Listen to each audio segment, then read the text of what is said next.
ओम श्री गणेशाय नमः। ओम नमः शिवाय। श्री लिंग पुराण 10वां अध्याय।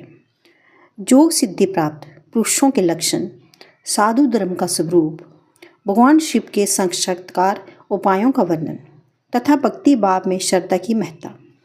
सूत जी बोले, हे उत्तम ब्राह्मणों, संत जितेंद्रिय साक्षात ब्राह्मण, क्षत्रिय, वैश्य, धर्मज्ञ, साधु, आचार्य, शिवात्मा, दयावान, तपस्वी, सन्यासी, वैराग्य, प्रायण, ज्ञानी, मन पर नियंत्रण रखने वाले, दानी, उदार, मनसा वाचा कर्मणा, सत्यवादी, अलुब्ध, जो प्रायण, श्रुतियों तथा स्मृतियों के वेता, श्रुतियों तथा स्मृतियों का अनुकरण करने वालों का विरोध न करने वाले, लोगों पर महेश्वर प्रसन्न रहते हैं। सत्य शब्द का अर्थ ब्रह्मा होता है, जो अंत में उस ब्रह्मा को पा लेते हैं, ब्रह्मा संयुक्त को प्राप्त होते हैं। इसलिए ऐसे महात्मा संत कहे जाते हैं।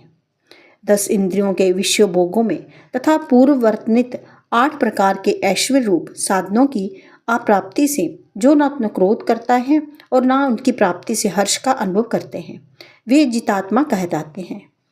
सामान्य तथा विशेष पदार्थों के साथ ब्राह्मण, क्षत्रिय, वैश्यों का संबंध विशेष होने से ये द्विजाति कहे गए हैं। स्वर्ग आदि का सुख प्रदान करने वाले श्रुति स्मृति प्रतिपादित वर्णाश्रम धर्मज्ञ ज्ञान रखने से व्यक्ति धर्मज्ञ कहा जाता है। विद्या की साधना करने के कारण गुरु का हित करने वाले ब्रह्मचारी साधु तथा विहित कर्मों की साधना करने वाला गृहस्थ साधु कहा जाता है। वन में तपस्वी की तरह साधना करने से वैखनस साधु एवं योग की साधना करने से जाति धर्म में प्रायण होने से व्यक्ति यति साधु कहा जाता है।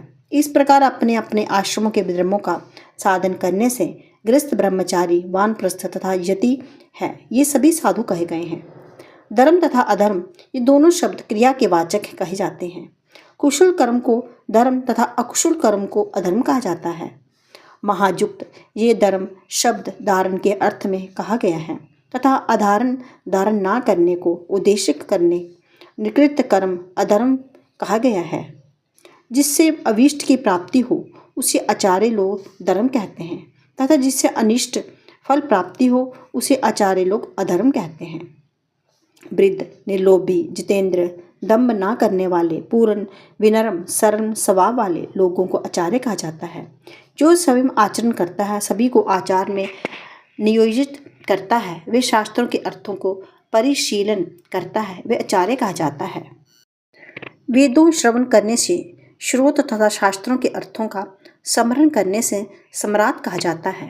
वेद विहित यज्ञ आदि करने वाला, श्रोत तथा वर्णन श्रम संबंधी नियमों का पालन करने वाला सम्राट कहा जाता है।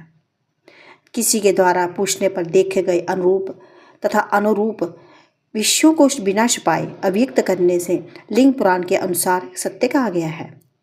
ब्रह्मचार्य, मौन, निराहार, अहिंसा, सर्वविध शांति को तप कहा गया है। जो पुरुष सदा अपने हित तथा अहित की भांति सभी प्राणियों के हिताहित का ध्यान करते हैं, उसी ये निरंतर बनी रहने वाली वृत्ति पूर्णता दया कही गई है।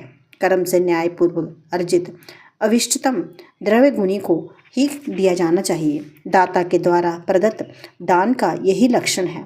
वे दान भी कनिष्ठ, मध्यम तथा श्रेष्ठ 3 प्रकार का होता है। करुणापूर्व तथा प्राणियों के निमित्त धन का विवाह करना मध्यम दान है। श्रुतियों तथा स्मृतियों से विहित वर्णाश्रम संबंधी तथा शिष्टाचार के अनुकूल जो धर्म है, वे साधु धर्म कहा जाता है।